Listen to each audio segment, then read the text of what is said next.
generation. আসসালামু আলাইকুম, সবাইকে স্বাগত বিডি টাইমসের। এ প্রথম যুক্তরাষ্ট্রের সবচেয়ে শক্তিশালী এবং উন্নত প্রযুক্তি দিয়ে তৈরি করা বিমানবাহী রণতরী আব্রাহাম লিঙ্কনে হিট করতে সক্ষম হয়েছে ইরান। মাত্র 4টি মিসাইল আর কয়েকটি ইরানের সেই ঐতিহাসিক শাহেদ সিরিজের কামিকাজি ড্রোন ব্যবহার করা হয়েছে। ইরানের এই আঘাতটা কতটা বিধ্বংসী ছিল? যুক্তরাষ্ট্রের সবচেয়ে আধুনিক এবং সর্বোচ্চ শক্তিশালী বিমানবাহী রণতরী আব্রাহাম লিঙ্কনের কতটা ক্ষতি হলো? ইরানের শাহেদ সিরিজের এই কামিকাজি ড্রোনগুলো কতটা শক্তিশালী, আর কেনই বা এই ড্রোনগুলোকে আকাশ প্রতিরক্ষা ব্যবস্থা ঠিকঠাক মতো ধ্বংস করতে পারছে না? ইরানের কাছে কত পরিমাণ এই ড্রোনের মজুদ রয়েছে? এই বিষয়গুলো নিয়ে বিশ্লেষণ করব আজকের এই ভিডিওতে। আশা করি ভিডিওটি শেষ পর্যন্ত দেখবেন।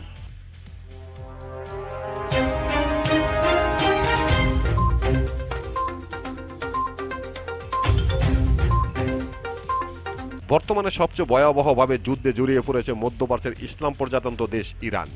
ইসরায়েল, যুক্তরাষ্ট্র এবং পুরো আরব বিশ্ব যেভাবে ইরানের উপরে ঝাঁপিয়ে পড়েছে, মনে হয়েছিল যে ইরান আর শক্তভাবে দাঁড়াতে পারবে না, কিন্তু সমস্ত হিসাব নিকাশ ভুল প্রমাণ করে দিয়েছে তেহরান। ইসরায়েল এবং যুক্তরাষ্ট্রের মতো সর্বোচ্চ শক্তিশালী দেশের বিরুদ্ধে সমান তালে যুদ্ধ চালিয়ে যাচ্ছে ইরান।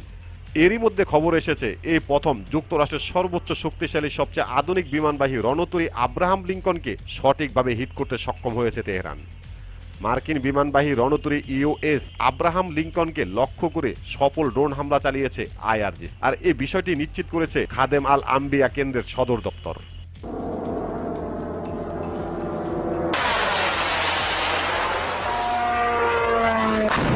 6 মার্চ এক প্রতিবেদনে এই তথ্য জানায় ইরানের আধা সরকারি বার্তা সংস্থা তাস নিউজ। খাদেম আল আম্বিয়া কেন্দ্রীয় সদর দপ্তরের মুখপাত্র বলেন, হরমুজ প্রণালী নিয়ন্ত্রণের উদ্দেশ্যে ওমান সাগরে ইরানের সামুদ্রিক সীমান্ত থেকে প্রায় 340 কিলোমিটার দূরে এগিয়ে এসেছিল বিমানবাহী রণতরী ইউএস আব্রাহাম লিঙ্কন। সে সময় ইরানের ইসলামী বিপ্লব গার্ড বাহিনী আইআরজিসির নৌশাখার ড্রোনগুলো একের পর এক আঘাত করে আব্রাহাম লিঙ্কনকে। পরপর ড্রোন হামলার কারণে ইউএস আব্রাহাম লিঙ্কনের এক অংশ বিস্ফোরিত হয় এবং বেশ ক্ষতির মুখে পড়ে যুক্তরাষ্ট্রের এই শক্তিশালী বিমানবাহী রণতরীটি। হামলার পর রণতরীটি তার দেশটরের সঙ্গে দ্রুত স্থান ত্যাগ করে এবং এটি ঘটনাস্থল থেকে প্রায় 1000 কিলোমিটার দূরে অবস্থান করেছে। আইআরজিসির অপারেশন 2 প্রমিস 4 এর অংশ হিসাবে ইউএস আব্রাহাম লিঙ্কনকে 4টি ব্লাস্টিক ক্ষেপণাস্ত্র দিয়ে লক্ষ্যবস্তু করা হয়। এর পাশাপাশি 8 থেকে 10টি শাহেদ ড্রোন দিয়ে নিশানা করা হয়। এর ভিতরে 3টি শাহেদ ড্রোন সফলভাবে হিট করে আব্রাহাম লিঙ্কনকে।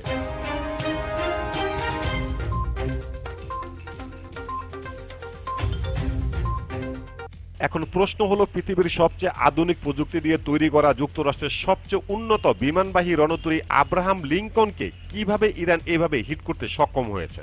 তাহলে প্রশ্ন দাঁড়ায়, ইরানের শাহেদ সিরিজের ড্রোনগুলো কতটা শক্তিশালী?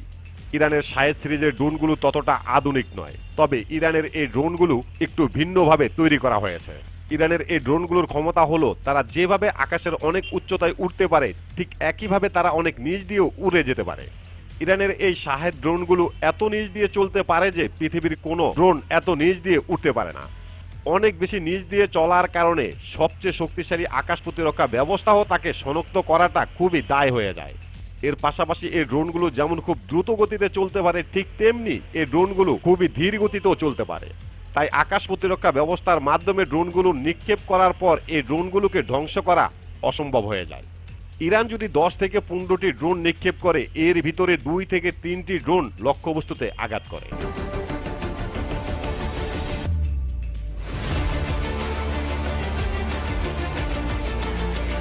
ইরানের এই শাহেদ ড্রোনগুলো এখন যুক্তরাষ্ট্র এবং ইসরায়েলের জন্য সবচেয়ে আতঙ্ক হয়ে দাঁড়িয়ে গেছে, আর তা স্বীকার করে নিয়েছে মার্কিন পররাষ্ট্রমন্ত্রী।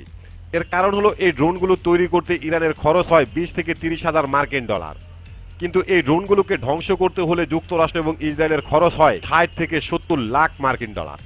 এর চেয়ে বড় সমস্যা হলো, এই ড্রোনগুলোর কারণে যুক্তরাষ্ট্র এবং ইসরায়েলের আকাশ প্রতিরক্ষা ব্যবস্থার মিসাইলের ঘাটতি তৈরি হয়ে যাবে খুব অল্প সময়ের মধ্যে।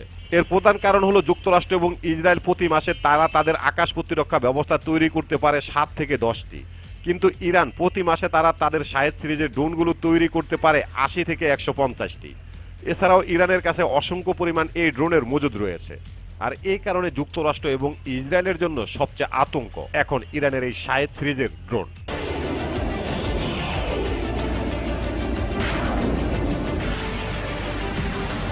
এখন আলোচনা করব ইরানের এই ড্রোনগুলো কতটা শক্তিশালী। তুলনামূলকভাবে এই ড্রোন অনেকটা বিপজ্জনক এবং অনেক বিধ্বংসী। এর কারণ হলো এই ড্রোনের ভিতরে পুরোটাই ব্যবহার করা হয় বিস্ফোরকের জন্য।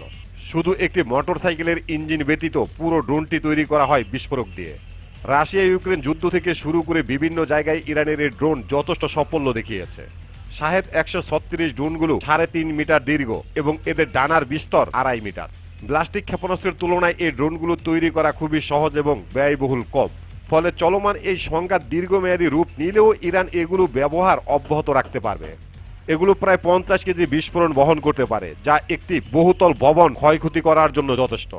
তবে এগুলোর ইঞ্জিনের বিকট শব্দ, বড় আকার এবং চূড়ান্ত পর্যায়ে ধারাভাবে নিচে নেমে আসার দৃশ্য সাধারণ মানুষের মধ্যে প্রচণ্ড ভীত সৃষ্টি করে। Tehran has invested heavily in UAV technology, and this breakthrough has entered the game. এখন প্রশ্ন হলো, ইরান কি শুধুমাত্র তাদের এই ড্রোন দিয়ে যুদ্ধ পরিচালনা করবে? না, ইরান প্রতিনিয়ত ধীরে ধীরে এই যুদ্ধে তারা তাদের আধুনিক ক্ষেপণাস্ত্র সামনে আনতে শুরু করেছে। এর ভিতরে রয়েছে ফাত্তা-2 হাইপারসনিক ক্ষেপণাস্ত্র, খোরামশাহ 4 হাইপারসনিক গতি এবং বিধ্বংসী ক্ষেপণাস্ত্র। এছাড়াও দেখা গেছে ইরান এই প্রথম ইসরায়েলে সফলভাবে হিট করেছে তাদের পোস্টার বোমা মিসাইল। ইরানের এই 3টি মিসাইলকে এখন পর্যন্ত কোনো দেশের কোনো আকাশ প্রতিরক্ষা ব্যবস্থার মাধ্যমে ভূপাতিত করা সম্ভব হয়নি। এই ক্ষেপণাস্ত্রগুলোকে কোনো দেশের কোনো আকাশ প্রতিরক্ষা ব্যবস্থা দিয়ে ধ্বংস করা অসম্ভব। এর কারণ তাদের গতি এবং আধুনিক সেন্সর। এই ক্ষেপণাস্ত্রগুলো তাদের শব্দের থেকে 12 থেকে 15 গুণ বেশি গতিতে ছুটতে পারে। ভূমি থেকে নিক্ষেপ করার পর বায়ুমণ্ডলে প্রবেশ করার পর যখন আবার পৃথিবীর দিকে নেমে আসে, তখন তারা তাদের পথ পরিবর্তন করতে পারে। একটি আকাশ প্রতিরক্ষা ব্যবস্থার মিসাইল শব্দের চেয়েও 5 গুণ বেশি গতিতে চলতে পারা মিসাইলকে আটকাতে পারে।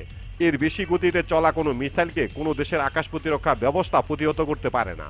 ইরানের ফাত্তা-2 হাইপারসনিক ক্ষেপণাস্ত্র এবং খোরামশাহ 4 ক্ষেপণাস্ত্রগুলো 12 থেকে 15 গুণ বেশি গতিতে চলতে পারে।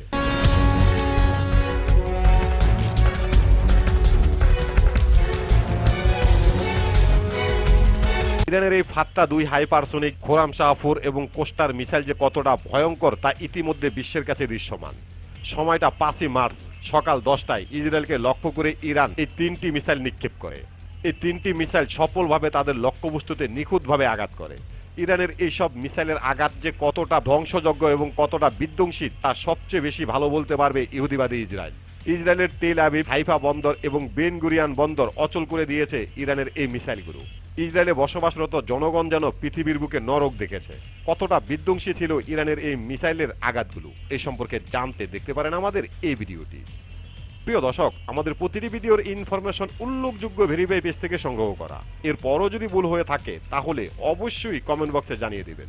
এখানেই শেষ করছি আমাদের আজকের প্রতিবেদন। আল্লাহ হাফেজ।